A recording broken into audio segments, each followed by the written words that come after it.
దాంతో హైదరాబాద్ అంతా నేనే కట్టానని చెప్పి అక్కడ నుంచి ప్రొజెక్షన్. నిజం చెప్పాలంటే విషయం ఏమిటంటే 2004లో చంద్రబాబు నాయుడు ఓడిపోయినాడు.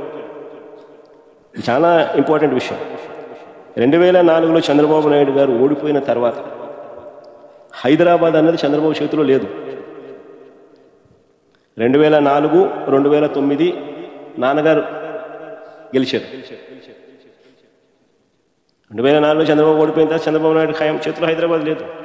2004 నుంచి 2009, 2009 నుంచి 2014 ఆ 10 ఏళ్ళు నాన్నగారు గెలిచిన పరిస్థితులు. తర్వాత మరో 2 సార్లు కేసీఆర్ గారు గెలిచారు. అంటే దాని అర్థం ఏకంగా 20 సంవత్సరాల పాటు చంద్రబాబు నాయుడు గారికి హైదరాబాద్కి ఎటువంటి సంబంధం లేదు. అయినా కూడా ఈ 20 ఏళ్లలో జరిగిన అభివృద్ధి అంతా అయింది అంటారు చంద్రబాబు నాయుడు బిల్డప్. నిజంగా ఆశ్చర్యం చెప్తాను, కొన్ని విషయాలు చెప్తాను. అయ్యా చంద్రబాబు గారు 6 ఎకరాలలో ఒక చిన్న బిల్డింగ్ 1,40,000 SFT బిల్డింగ్ కడితే దాని పేరు హైటెక్ సిటీ అని పేరు పెడితే దాంతో డెవలప్మెంట్ అనేది అయిపోతుందని అనుకోవడం మూర్ఖత్వం. దాని తర్వాత నువ్వు వెళ్ళిపోయినావు. దాని తర్వాత రాజశేఖర రెడ్డి గారు ముఖ్యమంత్రి అయ్యారు 2004లో. దాని తర్వాత ఏం జరిగిందో చెప్తా. 2004లో రాజశేఖర రెడ్డి గారు ముఖ్యమంత్రి అయ్యారు. అయిన తర్వాత ORR phase 1, outer ring road phase 1 126 కిలోమీటర్లు started in 2006, completed in 2012, which changed the Hyderabad city.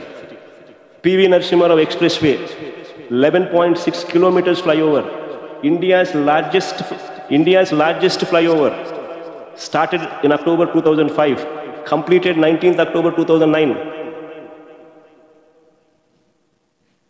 Rajshekar Reddy garu hayamlo GMR International Airport, started March 2005, completed 23rd March 2008. ఇవన్నీ రాజశేఖర రెడ్డి గారి హయాంలో స్టార్ట్ చేయడము, కంప్లీట్ చేయడము. 2004 నుంచి 2014 వైఎస్ఆర్ గారి 2 టర్మ్స్లో, అందులో మొదటి టర్మ్లోనే ఎన్ని కంప్లీట్ అయినాయి.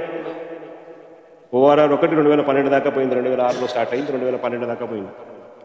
PV Narasimharao express highway 11.6 kilometres flyover అయితే అక్టోబర్ 2005లో స్టార్ట్, 2009 19th అక్టోబర్ కంప్లీట్.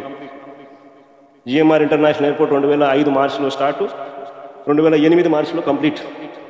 ఇవన్నీ జరిగాయి కాబట్టి అయ్యా చంద్రబాబు నాయుడు దిగిపోయే నాటికి 2003-04లో రాష్ట్రం నుంచి, అప్పట్లో తెలంగాణ ఆంధ్ర కలిసి ఉన్న రాష్ట్రం నుంచి IT exports, IT and ITES exports, IT and IT related exports చూస్తే 5,660 కోట్లు. ఇవన్నీ వైఎస్ఆర్ గారు చేయగలిగారు కాబట్టి IT and ITES ఎక్స్పోర్ట్స్ ఎంతో తెలుసా? 2008-09 వచ్చేసరికి 32,509 కోట్లు. ఎక్కడ 5,650 కోట్లు, ఎక్కడ 32,509 కోట్లు? 5 ఏళ్ళే. ఆ తర్వాత సెకండ్ టర్మ్ వచ్చేసరికి, అది కూడా రాజశేఖర రెడ్డి గారు సెకండ్ టర్మ్, ఆయన చనిపోయినా కానీ ఆయన గెలిపించి ఇచ్చిన ప్రభుత్వంలో ఆయన కొనసాగింపుగా జరిగిన దాంట్లో, ఎందుకంటే ఇవన్నీ అయిపోయి చేశాడు కాబట్టి ఆ టైం అయిపోయేసరికి 2013-14 అదంతా నేనే కట్టేసినాను, IT అంటే చంద్రబాబు నేనే అని చెప్పుకునే పరిస్థితి నుంచి, సీ ద డిఫరెన్స్. వేరే వాళ్ళు చేసిన దానికి వాళ్ళ క్రెడిట్ ఇవ్వాలి. దాని తర్వాత ఆయన తర్వాత మన కేసీఆర్ గారు వచ్చారు. ఆయన 2 టర్మ్స్ ఉన్నారు.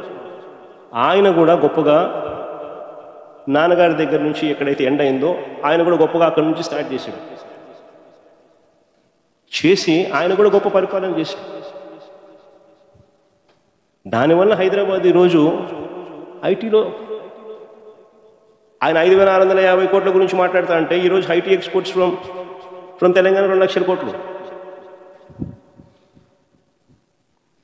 మరి ఎక్కడ 5,650 కోట్లు నువ్వు వదిలేసింది, ఎక్కడ ఇవాళ 2 లక్షల కోట్లు? మన మధ్యలో 20 ఏళ్లలో ఇంత జరిగితే అది నేను నాన్ చేసింది మాత్రమే చెప్పాను. కేసీఆర్ గారు ఏం చేసిందని నేను ఇంకా చెప్పను. అది చెప్పకనే మొత్తం నేనే చేసిన హైదరాబాద్ మొత్తం నానే అంటే ఎట్లుంటుంది? ఈ చంద్రబాబు నాయుడికి ఇది కొత్త కాదు. This is generally how his publicity stunt is. Credit వేరే వాళ్ళకి ఎవరికైనా కూడా ఇవ్వడు. వేరే వాళ్ళకు ఇవ్వాల్సిన డ్యూ క్రెడిట్ వాళ్ళకు ఇవ్వకపోవడం చంద్రబాబు నాయుడుకున్న దుర్మార్గమైన నైజం.